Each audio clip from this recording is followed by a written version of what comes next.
नमस्कार दोस्तों, वृद्धि लीगल में आपका एक बार फिर से स्वागत है। मैं एडवोकेट निशांत मिश्रा और आज हम लोग डिस्कस करेंगे एक बहुत ही इम्पॉर्टेंट इशू पे।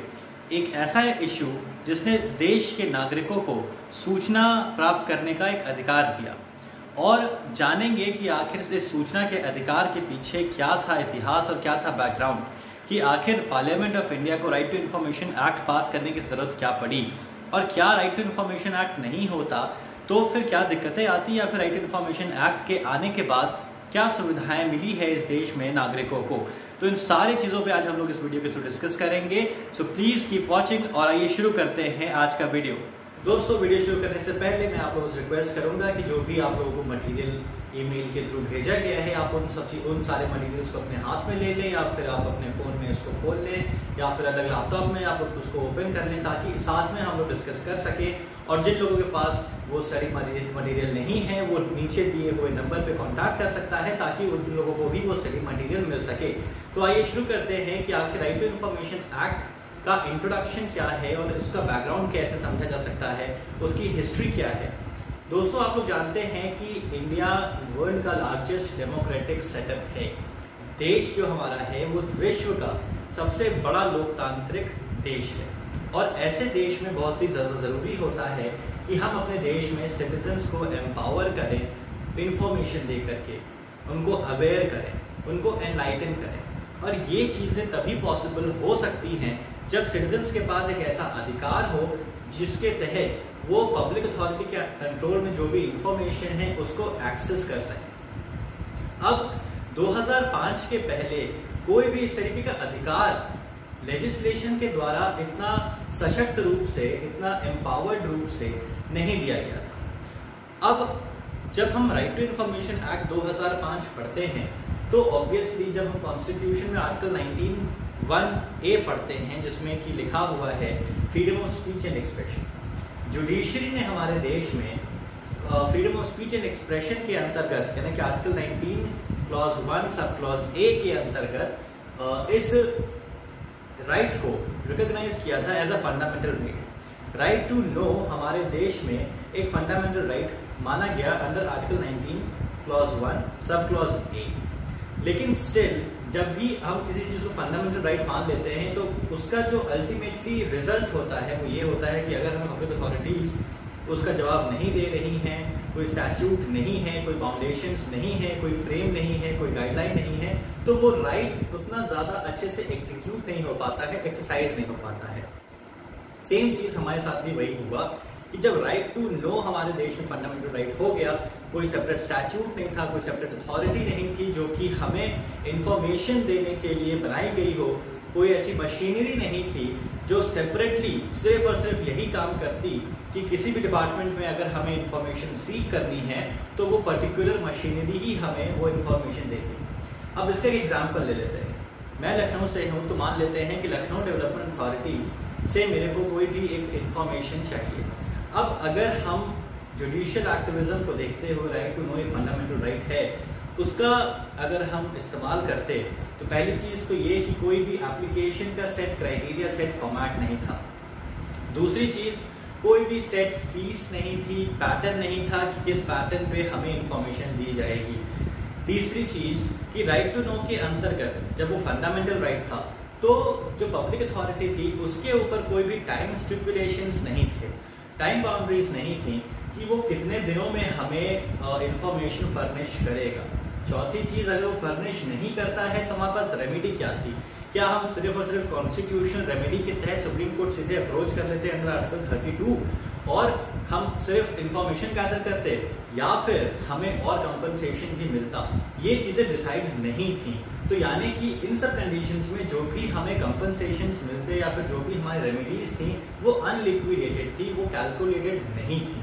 लेकिन जब राइट टू इन्फॉर्मेशन एक्ट 2005 में लागू हो गया, पारित हो गया, तब जाकर के इसके लिए स्पेशल स्टैट्यूट बना दिया गया कि आपको अगर इन्फॉर्मेशन चाहिए तो आप पब्लिक डिपार्टमेंट या पब्लिक अथॉरिटी के अंतर्गत एक पब्लिक इन्फॉर्मेशन ऑफिसर अपॉइंट होगा। उस पब्लिक इन्फॉर्मेशन ऑफिसर से आप इन्फॉर्मेशन सीख करेंगे और within a period of 30 days वो बाउंड है,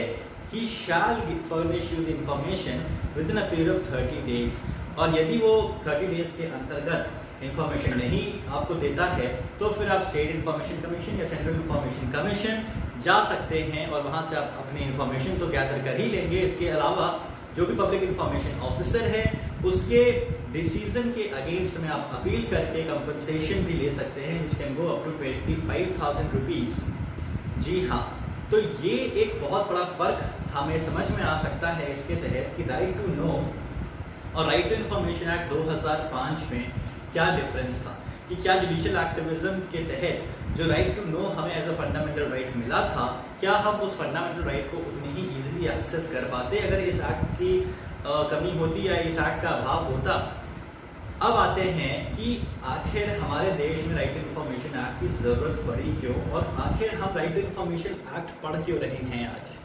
तो दोस्तों, जैसा मैंने पहले डिस्कस किया अभी कि इंडिया वर्ल्ड का लार्जेस्ट डेमोक्रेटिक सेटअप है। अब इसमें जो इंटरेस्टिंग पार्ट है वो मैं आप लोगों को अगर मैं कहूँ कि जो भी आपको नोट्स दिए गए हैं, जो क्रिएटिव मटेरियल आपको दिया गया है, उसका पेज नंबर 1 आप खोल सकते हैं।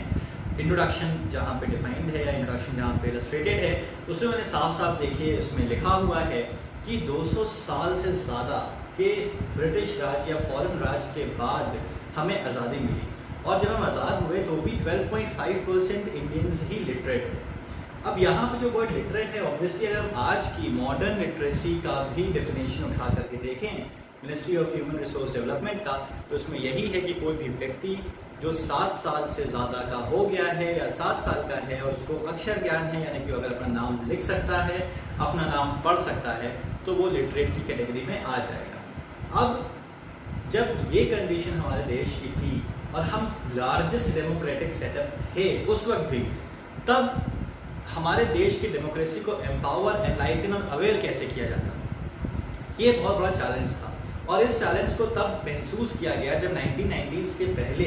करप्ट प्रैक्टिसेस हमारे पॉलिटिकल सिस्टम में देखने को मिली। हमारे देश ने जब इमरजेंसी देखा कि देश के सरकार के पास इतनी पावर है कि वो पूरे देश को बंद कर सकती है, पूरे देश को रोक सकती है, पूरे देश को एकदम कैद कर सकती है इमरजेंसी लगा करके, जो कि हम एक ब्लैक एरा भी कहते हैं पॉलिटिकल सिस्टम के लिए। अब उस कंडीशन को देखने के बाद ये चीज़ महसूस हुई कि जब किसी के पास इतनी पावर है तो that can be poisonous for the democratic setup. फिर 1990s के दौर में लगातार NGOs ने और सोशल एक्टिविस्ट्स ने कंटिन्यूसली एफर्ट्स डाले लोगों को अवेयर करने के लिए। जगह जगह गए, गाँवों में गए, बस्तियों में गए, शहरों में घूमे, सेमिनार्स किए, कॉन्फ्रेंसेस किए और फिर अल्टीमेटली बहुत ज़्यादा लोगों को अवेयर करने के बाद इस कंक्लूजन पे पहुंचे कि yes there is a need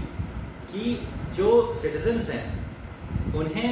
उन इंफॉर्मेशंस का एक्सेस होना चाहिए जो कि पब्लिक अथॉरिटी के कंट्रोल में है।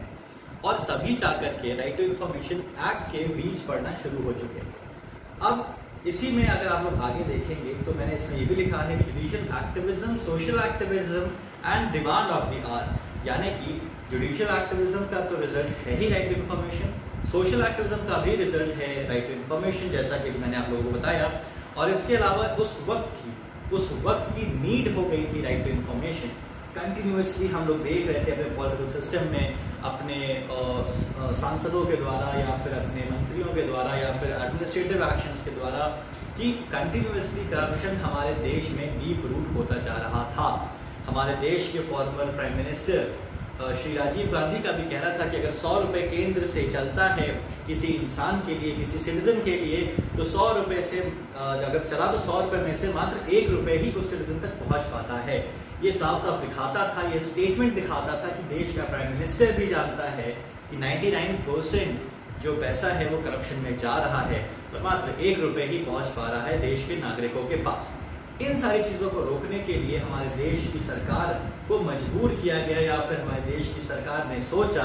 कि राइट टू इंफॉर्मेशन एक्ट जैसा कानून एक आना चाहिए जो कि लोगों को पब्लिक इंफॉर्मेशन की एक्सेसिबिलिटी दे सके और जिसका मेन सोल पर्पस यही होता कि ट्रांसपेरेंसी को प्रमोट करे और प्रोपोगेट करे लोगों के बीच में। अब जैसा कि हम लोगों ने अभी डिस्कस किया कि राइट टू इंफॉर्मेशन एक्ट के आने से पहले भी जुडिशरी ने ऑलरेडी राइट टू नो को फंडामेंटल राइट के तौर पे रिकॉग्नाइज कर दिया था, लेकिन वो भी एक सफिशिएंट रिकॉग्निशन या सफिशिएंट गाइडलाइंस नहीं प्रोवाइड हो सका उस वक्त, जिसके तहत कोई स्टैट्यूटरी बॉडी सेटअप की जा सके या फिर कोई एक ऐसी गाइडलाइन नहीं थी कि कौन सा डिपार्टमेंट कितनी जल्दी इंफॉर्मेशन देगा, और अगर इंफॉर्मेशन नहीं देगा तो रेमेडी क्या मौजूद है apart from the constitutional remedy provided under article 32। इसलिए राइट टू इंफॉर्मेशन एक्ट की बहुत ज्यादा जरूरत पड़ी। अब राइट टू इंफॉर्मेशन एक्ट को लाने के लिए 1990s के एरा से ही जितने भी नॉन गवर्नमेंटल ऑर्गेनाइजेशंस थे और सोशल एक्टिविस्ट थे जो कि इस फील्ड में काम कर रहे थे, वो चीफ मिनिस्टर्स को भी पुश करना स्टार्ट किए अपने अपने स्टेट्स में। रिजल्ट क्या हुआ इसका कि जो चीफ मिनिस्टर्स थे उन्होंने ज्वाइंट मीटिंग की, उन्होंने सेंटर को एक लेटर लिखा कि यस वी आर रेडी कि पब्लिक डॉक्यूमेंट या फिर जो भी इंफॉर्मेशन पब्लिक अथॉरिटी के पास है उसकी एक्सेसिबिलिटी सिटीजन्स को भी मिलनी चाहिए। अब इसके बाद सेंट्रल गवर्नमेंट ने सन 2002 में फ्रीडम ऑफ इंफॉर्मेशन एक्ट को पास किया। फ्रीडम ऑफ इंफॉर्मेशन एक्ट बहुत ही ज्यादा सिमिलर है राइट टू इंफॉर्मेशन एक्ट 2005 से, लेकिन जो डिफरेंसेस हैं वो हम लोग अभी थोड़ी देर में डिस्कस करेंगे। लेकिन उनको डिस्कस करने से पहले ये जान लेते हैं कि फ्रीडम ऑफ इंफॉर्मेशन एक्ट 2002 क्या था और कैसे बना। तो दोस्तों 2002 में फ्रीडम ऑफ इंफॉर्मेशन एक्ट जो कि पार्लियामेंट ऑफ इंडिया ने पास किया, उसमें भी वही सारी चीजें थी कि जो सिटीजन है उसको फ्रीडम होगा, ना कि राइट होगा, उसको फ्रीडम होगा to access the public document, और हर पब्लिक अथॉरिटी में एक पब्लिक इंफॉर्मेशन ऑफिसर अपॉइंट किया जाएगा जिसकी ये जिम्मेदारी होगी कि with in a period of 30 days जो भी इंफॉर्मेशन मांगी गई है which is not exempted under freedom of information act 2002 वो सिटीजन को प्रोवाइड कर दी जाए। लेकिन अगर वो व्यक्ति या फिर अगर वो पब्लिक इंफॉर्मेशन ऑफिसर उस इंफॉर्मेशन को प्रोवाइड करने में फेल कर जाता है तो एज सच कोई सेपरेट स्टेट इंफॉर्मेशन कमीशन या सेंट्रल इंफॉर्मेशन कमीशन की स्थापना फ्रीडम ऑफ इंफॉर्मेशन एक्ट में नहीं की गई थी, और रिजल्टेंटली जो भी प्रिस्क्राइब्ड अथॉरिटी होगी किसी भी सेंट्रल गवर्नमेंट या स्टेट गवर्नमेंट के द्वारा यानी कि अप्रोप्रिएट गवर्नमेंट के द्वारा बनाई गई, आप वहां पर जा करके उसके अगेंस्ट में कंप्लेन कर सकते थे। यहाँ पे भी देखने वाली बात यह है कि ये फ्रीडम ऑफ इंफॉर्मेशन एक्ट इतना स्ट्रिक्ट लॉ नहीं था पब्लिक अथॉरिटीज के लिए कि वो इंफॉर्मेशन फर्निश करें। Plus freedom of information act 2002 जितना ज्यादा आपको एक अधिकार दे रहा था, एक सिटीजन को अधिकार दे रहा था, उससे कई ज्यादा लेवल पे एग्जेम्पशन दे रहा था पब्लिक अथॉरिटीज को। एग्जेम्पशंस का मतलब क्या हुआ कि काफी सारा डॉक्यूमेंट ऐसा था जो कि पब्लिक अथॉरिटी बाउंड नहीं थी कि आपको फर्निश की जा सके। सेम चीज राइट टू इंफॉर्मेशन एक्ट में भी है, लेकिन राइट टू इंफॉर्मेशन एक्ट में ज्यादा फोकस किया गया एक्सेसिबिलिटी पे ताकि सिटीजन्स एम्पावर हो सकें, ना कि एग्जेम्पशंस पे।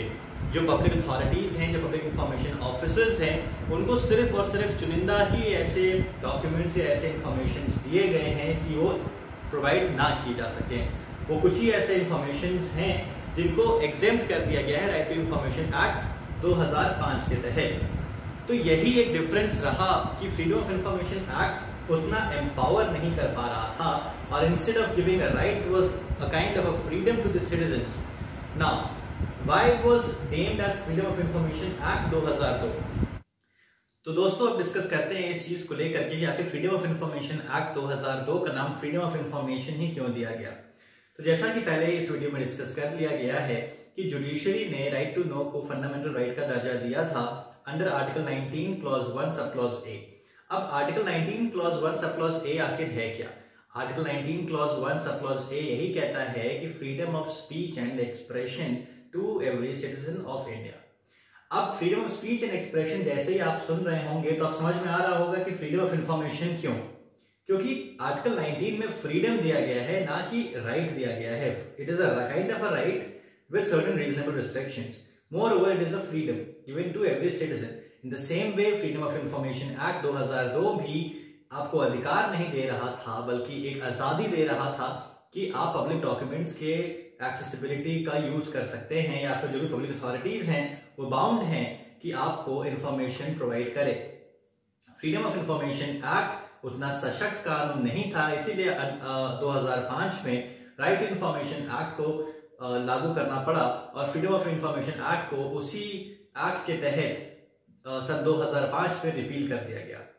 तो अब हम लोग आते हैं इस चीज पे कि आखिर राइट टू इंफॉर्मेशन एक्ट क्यों पास किया गया, किस ईयर में पास किया गया, और आखिर importance of right to information act 2005 है क्या। So I request all those who have the content with them, those who have the written material with them, to kindly open the first page, second last paragraph, in which it is written, the Right to Information Act 2005 was passed by the Parliament of India in the 56th year of Republic of India in order to ensure effective access to information. That resulted after the repeal of the Freedom of Information Act 2002. It is very clear from these lines कि जो right to information act था उसको इसीलिए पास किया गया 56th Republic year में कि जो भी सिटीजन है उसको इफेक्टिवली एक्सेसिबिलिटी मिल सके पब्लिक डॉक्यूमेंट्स को लेकर के, यानी कि जो भी information under the control of the public authorities हैं उसकी एक्सेसिबिलिटी मिल सके सिटीजन को हमारे देश में। और ये तभी मुमकिन हो सका जब फ्रीडम ऑफ इंडिया को उसी ईयर में उसी एक्ट के तहत, यानी कि 22nd एक्ट ऑफ 2005 के तहत जब रिपील कर दिया गया। Section 31 of right to information act भी रिपील ही है, जिसमें साफ साफ फ्रीडम ऑफ इंफॉर्मेशन एक्ट 2002 को रिपील करते हुए राइट टू इंफॉर्मेशन एक्ट 2005 को सन 2005 में एनफोर्स किया गया। इसके अलावा जब आप लोग थोड़ा सा और नीचे आएंगे तो उसमें साफ लिखा है कि जो नेशनल एडवाइजरी काउंसिल थी उसने ही ये सजेशन दिया था कि एक सेपरेट इंफॉर्मेशन कमीशन का एस्टैब्लिशमेंट किया जाए, एक सेपरेट बॉडी का एस्टैब्लिशमेंट किया जाए, ताकि एक मशीनरी क्रिएट की जा सके जिससे कि हेल्प मिले हर एक सिटीजन को easy accessibility of public information की। वो तभी मुमकिन था जब हम फ्रीडम ऑफ इंफॉर्मेशन एक्ट 2002 में या तो अमेंडमेंट ले आते या फिर कोई नया एक्ट जैसे कि राइट टू इंफॉर्मेशन एक्ट 2005 को पास किया गया। इसके अलावा जो नेशनल एडवाइजरी काउंसिल की बहुत ही बड़ी एक राय थी फ्रीडम ऑफ इंफॉर्मेशन एक्ट 2002 के अमेंडमेंट्स को लेकर के, वो ये भी थी कि जो भी अगर पब्लिक इंफॉर्मेशन ऑफिसर अगर कोई भी गलती करता है या कोई भी डिसीजन गलत लेता है तो उसको पिनलाइज किया जाए। पिनलाइजेशन से उसकी अकाउंटेबिलिटी बढ़ाने के लिए भी नेशनल एडवाइजरी काउंसिल ने सजेशंस अपने पार्लियामेंट ऑफ इंडिया को दिए थे। इसके बाद जब आप लोग सेकेंड पेज पे आएंगे तो उसमें भी साफ साफ मेंशन है कि जो बैकग्राउंड था, जो कि हम लोग पहले डिस्कस कर चुके हैं कि 1990s में काफ़ी ज़्यादा कॉलोनियल एक्ट्स को जब हम लोग समझ चुके थे तो हम लोग ये जान सके कि करप्ट प्रैक्टिसेस भी हमारे देश में हो सकती है, और उन सारी चीज़ों से बचने के लिए ही हमने अपने देश में इंफॉर्मेशन मांगने की होड़ लगा दी। हमने एक आंदोलन तैयार किया, हमने पूरे देश भर में एक आंदोलन बनाया और उस आंदोलन का रिजल्ट ये हुआ कि राइट टू इंफॉर्मेशन एक्ट सन 2005 में लागू किया गया। This law was passed by Parliament on 15th June 2005 in the 56th year of Republic of India and came fully into force on 12th October 2005। यानी कि 15 जून सन 2005 को पार्लियामेंट ने इस कानून को पास कर दिया और 12 अक्टूबर सन 2005 को ये पूरी तरीके से प्रवर्तनीय हो गया, एग्जीक्यूट कर लिया गया, इन्फोर्स कर दिया गया। इसमें एक बहुत ही ज़रूरी इन्फॉर्मेशन जो मैंने आप लोगों को उस डॉक्यूमेंट में दिया है वो ये है कि करीब 4800 राइट टू इन्फॉर्मेशन एप्लीकेशंस रोज़ फाइल की जानी स्टार्ट हो गई थी और पहले दशक में करीब 17 लाख से ज़्यादा एप्लीकेशंस राइट टू इन्फॉर्मेशन की फाइल की गई डिफरेंट पब्लिक इंफॉर्मेशन ऑफिसर्स के पास, डिफरेंट पब्लिक अथॉरिटीज़। इसके बाद हम लोग आते हैं थर्ड पेज पे, क्योंकि जो सेकेंड पेज में इंफॉर्मेशन है कि कॉन्स्टिट्यूशनल रेमेडीज को लेकर के या फिर आर्टिकल 19 को लेकर के we have already discussed with that.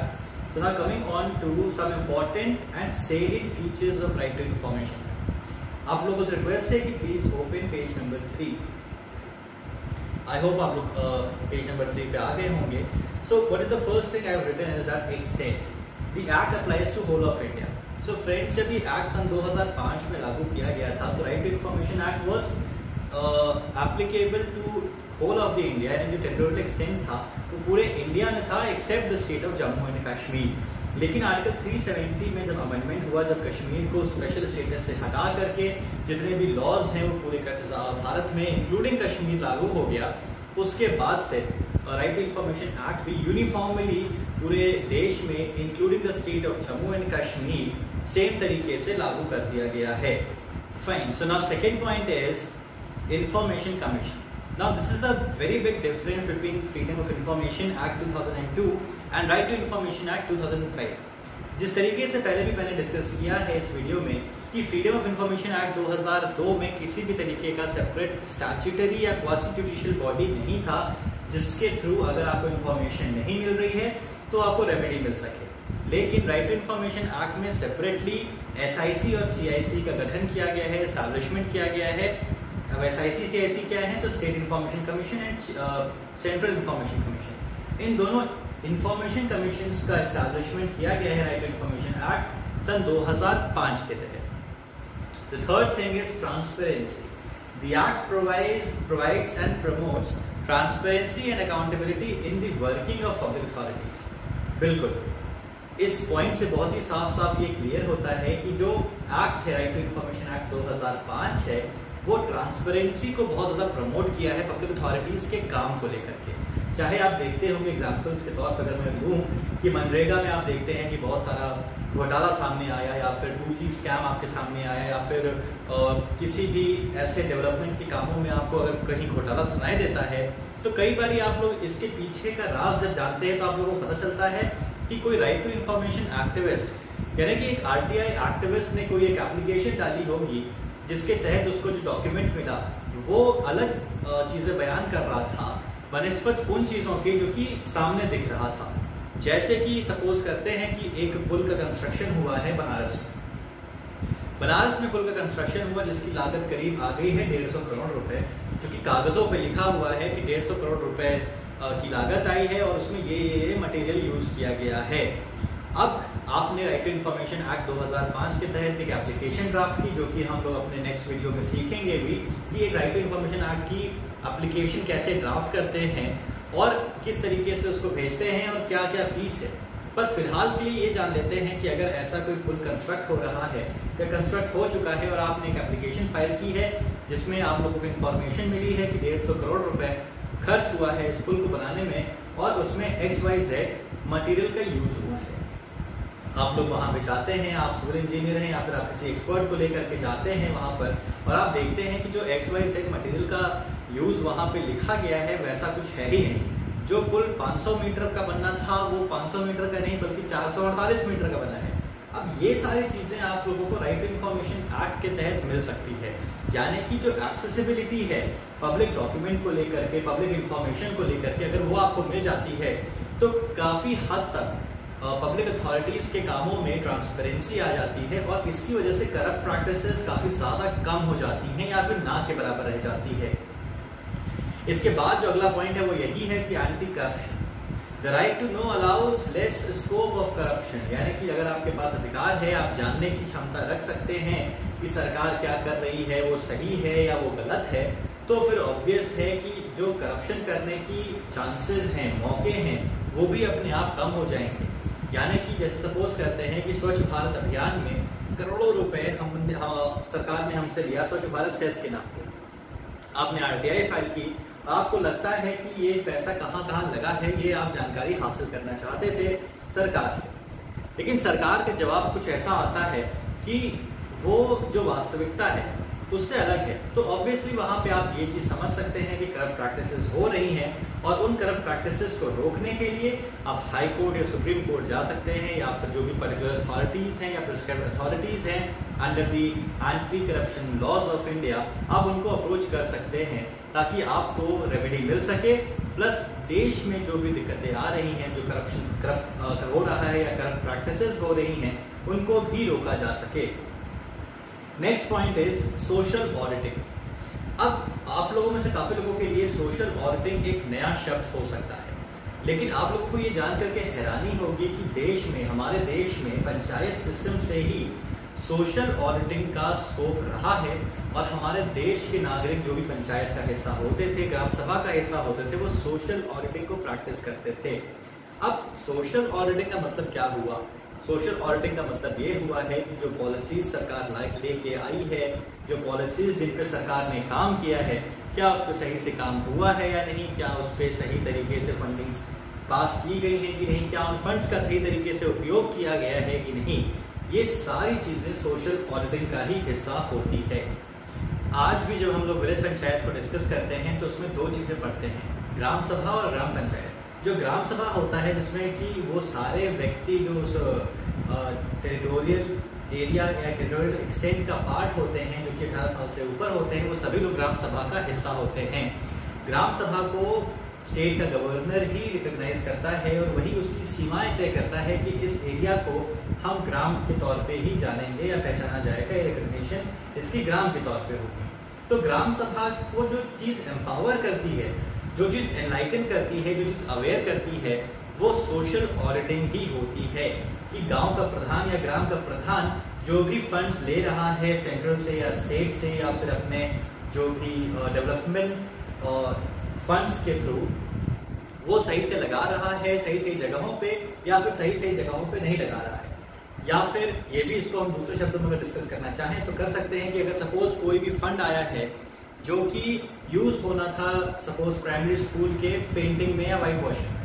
वो पैसा वाइट वॉशिंग के अलावा कहीं और लग रहा है, this is also a kind of a corrupt practice, क्योंकि जो पैसा जिस चीज के लिए आया है वो पैसा उसी काम में लगना चाहिए। और ये चीजें हमें कैसे मालूम पड़ती हैं? जब हम सोशल ऑडिटिंग करते हैं। और सोशल ऑडिटिंग कैसे कर सकते हैं? तो उस चीज को एम्पावर करने के लिए, उस चीज को तैयार करने के लिए राइट टू इंफॉर्मेशन एक्ट हमें पावर देता है कि हम जो भी ऐसी इंफॉर्मेशन पब्लिक अथॉरिटीज के अंडर में है या कंट्रोल में है, उसको मात्र एक एप्लीकेशन दे करके हम एक्सेस कर सकते हैं। इसके बाद हम लोग आते हैं इंफॉर्मेशन पे। मैं अपने दूसरे वीडियो में स्पेसिफिकली इंफॉर्मेशन को काफी विस्तृत रूप से, काफी एग्जॉस्टिव रूप से एक्सप्लेन करने की कोशिश करूंगा कि आखिर राइट इंफॉर्मेशन एक्ट में सेक्शन 2 में जो इंफॉर्मेशन डिफाइन किया गया है उसमें आप कौन कौन से तरीके की इंफॉर्मेशन सीख कर सकते हैं पब्लिक अथॉरिटीज से। इन शॉर्ट अगर मैं रीड आउट करूं तो information the act provides limitation and exhaustiveness to information which is required to be provided by the public authority। यानी कि जो एक्ट है वो लिमिटेशन तो प्रोवाइड करती है। वो लिमिटेशन कैसे प्रोवाइड करती है? एग्जेम्पशंस दे करके, कि सेक्शन 8 में एग्जेम्पशंस दिए हुए हैं कुछ इंफॉर्मेशन को लेकर के कि जो भी पब्लिक अथॉरिटी है वो एग्जेम्प्टेड है, उसको छूट है कि वो सर्टेन इंफॉर्मेशंस ना प्रोवाइड करे अगर किसी भी सिटीजन को, तो भी वो लाइबल पेनाल्टी के लिए नहीं होगा। यानी कि वो उस तरीके की इंफॉर्मेशन प्रोवाइड करने के लिए बाउंड नहीं है, ऑब्लिगेटेड नहीं है। और यही हमारा अगला टॉपिक है या फिर अगला पॉइंट है, obligation. The public authority to whom the information is being seek is obligated to provide the information as per the act. अब यहाँ पे इस चीज साफ क्लियर है कि जो भी पब्लिक अथॉरिटी है वो बाउंड है कि जो भी इंफॉर्मेशन उनसे मांगी गई है वो इंफॉर्मेशन उस पर्टिकुलर एप्लीकेंट को, उस पर्टिकुलर सिटीजन को वो प्रोवाइड करें। और अगर वो प्रोवाइड नहीं करते हैं तो उनके खिलाफ में आप अपील कर सकते हैं स्टेट इंफॉर्मेशन कमीशन या फिर सेंट्रल इंफॉर्मेशन कमीशन में, जिसके बाद अगर पब्लिक इंफॉर्मेशन ऑफिसर का डिसीजन वो इंफॉर्मेशन फर्निश ना करने का गलत पाया जाता है एपेलेट अथॉरिटीज के द्वारा, यानी कि स्टेट इंफॉर्मेशन कमीशन या फिर सेंट्रल इंफॉर्मेशन कमीशन के द्वारा, तो फिर उस पब्लिक इंफॉर्मेशन ऑफिसर के अगेंस्ट में पीनल प्रोविजंस को अप्लाई करते हुए जो भी स्टेट इंफॉर्मेशन कमीशन है या फिर सेंट्रल इंफॉर्मेशन कमीशन है वो उसको पिनलाइज कर सकती है मॉनेटरी फॉर्म में। इसके बाद आते हैं बहुत ही इंपॉर्टेंट और इंटरेस्टिंग पॉइंट को लेकर के, ह्यूमन राइट्स। दोस्तों, जिस तरीके से हम लोग ने स्टार्टिंग में डिस्कस किया कि राइट टू नो एक फंडामेंटल राइट के तौर पर रिकॉग्नाइज किया गया था जुडिशरी के द्वारा, लेकिन वहीं दूसरी ओर अगर आप लोगों को बताऊं तो जहां पे एग्जेम्पशंस दिए गए हैं राइट टू इंफॉर्मेशन एक्ट के अंतर्गत कि कुछ ऐसे इंफॉर्मेशन है जो कि एग्जेम्प्टेड हैं कि वो इंफॉर्मेशन पब्लिक अथॉरिटी बाउंड नहीं है कि वो सिटीजन को प्रोवाइड करे, उन्हीं इंफॉर्मेशन की एक्सेसिबिलिटी को लेकर के अगर वो इंफॉर्मेशन किसी भी तरीके से ह्यूमन राइट वायलेशन को लेकर के लिंक करती है या फिर ह्यूमन राइट वायलेशन से रिलेट करती है, तो वो एग्जेम्पशन हटा दिया जाएगा और public authorities will be bound to provide such kind of an information to the citizen. दोस्तों, जाने से पहले मैं आप लोगों को ये बताना चाहता हूँ कि वृद्धि लीगल बहुत ही जल्द काफ़ी सारे ऑनलाइन कोर्सेज अपने लाने वाली है, जिसके थ्रू आप लोग काफ़ी सारी नॉलेज गेन कर सकते हैं जुडिशरी को लेकर के या फिर लॉ फील्ड में। आप लोगों के स्क्रीन पे एक नंबर अभी डिस्प्ले हो रहा होगा जिस पे आप कॉन्टैक्ट कर सकते हैं और ऑनलाइन कोर्सेज के बारे में पता कर सकते हैं। सो फ्रेंड्स, ये था एक हिस्टोरिकल बैकग्राउंड और इंट्रोडक्शन राइट टू इंफॉर्मेशन को लेकर के। आई होप कि मैं काफ़ी ज़्यादा नॉलेज आप लोगों को इस लिमिटेड पीरियड ऑफ टाइम में दे पाया होगा। एक बार जाने से पहले हम लोग फिर से डिस्कस कर लेते हैं कि राइट टू इंफॉर्मेशन का इंपॉर्टेंस क्या था। So the first point was it's extent, that it extends to whole of India. Second was establishment of Information Commission. Third, that Right to Information Act provides transparency. Fourth was that the Right to Information Act, once it provides the transparency, then it also ensures that the corrupt practices done by the public authorities are a kind of aborted or kind of mitigated. Next was social auditing, that the citizen of India can now conduct social auditing by getting the access to the information which was under the control of the public authorities. Next is the information that the Act provides the limitation as well as exhaustiveness to the information which is required to be provided by the public authority. And then comes that the public authorities are obligated to provide the information to the citizen, and all the exemptions are although in exercise to provide the information by the public authorities, but in case if the information which is exempted under the Right to Information Act violates or is linked with the human right violation, then in that case such exemption will be removed, and finally the public authority will be bound to provide such information to the applicant or to the citizen who has seek that information from the public authority. So friends, this is all about the right to information introduction and background. I hope that I had justified the information, and I have tried to convey you the information, the correct information about the Right to Information Act 2005, including the difference between Right to Information Act and Freedom of Information Act 2002, and also the 1990s era struggle and revolution which brought this Right to Information Act into existence and into the present scenario, because of which the democratic setup of India got enlightened, empowered and aware. So thank you all for watching this video. Do not forget to like, comment and subscribe to the channel, and do not forget to press the bell icon. That's all for today. I am Nishant Mishra signing off. Thank you for watching.